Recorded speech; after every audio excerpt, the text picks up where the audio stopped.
Baik, di sini saya akan menjawab tugas kimia farmasi kualitatif dengan tugas identifikasi secara kimiawi golongan sulfonamida yang memiliki khasiat farmakologis. Untuk sumber yang pertama, saya menggunakan National Library of Medicine dengan judul Obat sulfonamida, struktur, sifat antibakteri, toksisitas, dan interaksi biofisik.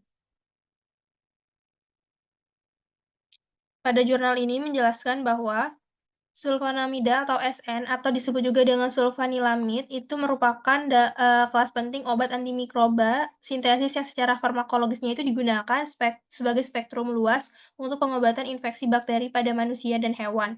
Struktur sulfonamida ini merupakan senyawa organosulfur yang mengandung gugus SO2NH2 atau SO2NH dan merupakan ciri khas keberadaan gugus sulfonamida dan cincin heterosiklik yang beranggotakan 6 atau 5 yang berbeda.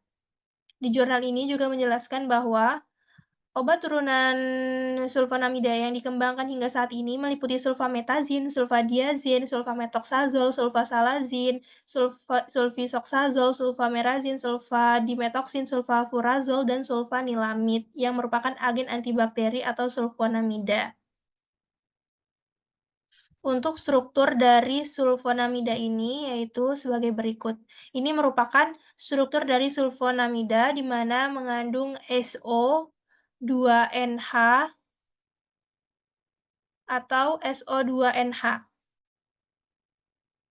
Untuk obat yang saya gunakan yang merupakan golongan dari sulfonamida yaitu obat sulfamethoxazole. Untuk jurnal yang saya gunakan yaitu The Indonesian Green Technology Journal dengan judul Pengembangan Metode Hijau untuk Analisis Sulfamethoxazole dan Trimetoprim pada Produk Sultrim di Lembaga Farmasi Puskesat, Bandung. Di jurnal ini menjelaskan bahwa sulfamethoxazole atau 5-metil-3-sulfanilamidisoxazole ini merupakan obat yang termasuk ke dalam golongan sulfonamida yang merupakan golongan antimikroba yang banyak digunakan pada manusia dan juga kedokteran hewan. Golongan sulfonamida ini merupakan agen pertama yang digunakan untuk mengobati infeksi bakteri. Sulfamethoxazole ini merupakan struktur analog dari asam aminobenzoat yaitu para aminobenzoik acid atau PABA di mana obat ini juga termasuk inhibitor kompetitif enzim bakteri dihidropeteorat sintetis yang bertanggung jawab untuk penggabungan PABA dihidrofolik asid asam folat, di mana sulfamethoxazole ini akan memblokir sintesis asam dihidrofilik dan mengurangi jumlah metabolisme asam tetrahidrofolat aktif yang merupakan kofaktor sintesis purin, timidin, dan DNA. Di mana untuk gambar struktur dari sulfamethoxazole ini yaitu sebagai berikut. Ini merupakan gambar dari struktur sulfamethoxazole, di mana terdapat SONH2 di dalamnya. Untuk sumber yang ketiga, yaitu saya menggunakan jurnal penelitian sains dengan judul Jurnal Sintesis dan Karakterisasi Senyawa Kompleks DN, sulfamethoxazole dan SIF-base dari sulfamethoxazole dan vanilin serta uji aktivitas antibakteri Salmonella typhi. Di jurnal ini menjelaskan bahwa sulfamethoxazole dengan rumus strukturnya seperti ini dan rumus molekulnya C10H11N3O3S atau 4 amino N 5 metilsoxazole 3 sil benzene sulfonamida, di mana untuk sifat fisikanya bentuknya itu seperti serbuk hablur, putih sampai hampir putih dan praktis tidak berbau. Sedangkan untuk sifat kimianya praktis tidak larut dalam air, dalam ether, dan dalam kloroform, mudah larut dalam aseton dan dalam larutan natrium hidroksida encer dan agak sukar larut dalam etanol. Di mana untuk sumber yang keempat itu menjelaskan mekanisme dari sulfamethoxazole. Nah, biasanya sulfamethoxazole ini digunakan atau digabungkan dengan menggunakan trimetoprim.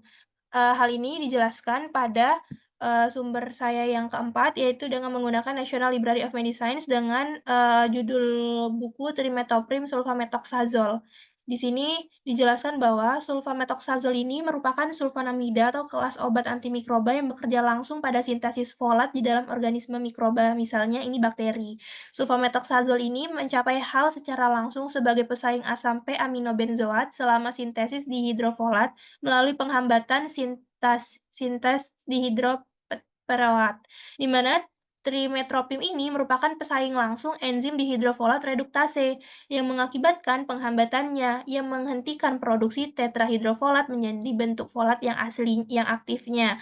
Nah, hal ini menggabungkan kedua agen ini untuk dimaksudkan agar menciptakan efek antifolat yang sinergis. Tetrahidrofolat ini diperlukan untuk mensintesis purin yang dibutuhkan untuk produksi DNA dan protein. Ketika digunakan sendiri, misalnya sulfamethoxazole ini digunakan sendiri dan trimethoprim ini digunakan sendiri, ini, hanya bekerja sebagai bakteriostatik. Namun ketika ini dikombinasikan dengan sulfamethoxazole dan trimethoprim ini, mereka dapat memblokir 2 langkah dalam biosintesis bakteri dari asam nukleat dan protein esensial, sehingga dapat bersifat bakterisida, misalnya urin. Nah, sulfamethoxazole ini merupakan inhibitor CYP2C9 yang dimetabolisme di hati oleh sistem CYP450. Waktu paruhnya merupakan 6 hingga 12 jam, meningkat menjadi antara 20 dan 50 jam pada gagal ginjal. Pada trimethoprim ini memiliki waktu paruh 8 hingga 10 jam dan dimetabolisme di hati dan terutama diekskresikan dalam urin dan pada dasarnya itu tidak berubah. Dijelaskan juga pada sumber yang ketiga tadi bahwa sulfamethoxazole ini merupakan sulfonamida turunan dari sulfanilamid dan mempunyai peranan sebagai obat antibakteri dengan absorpsi dan ekskresi yang cepat.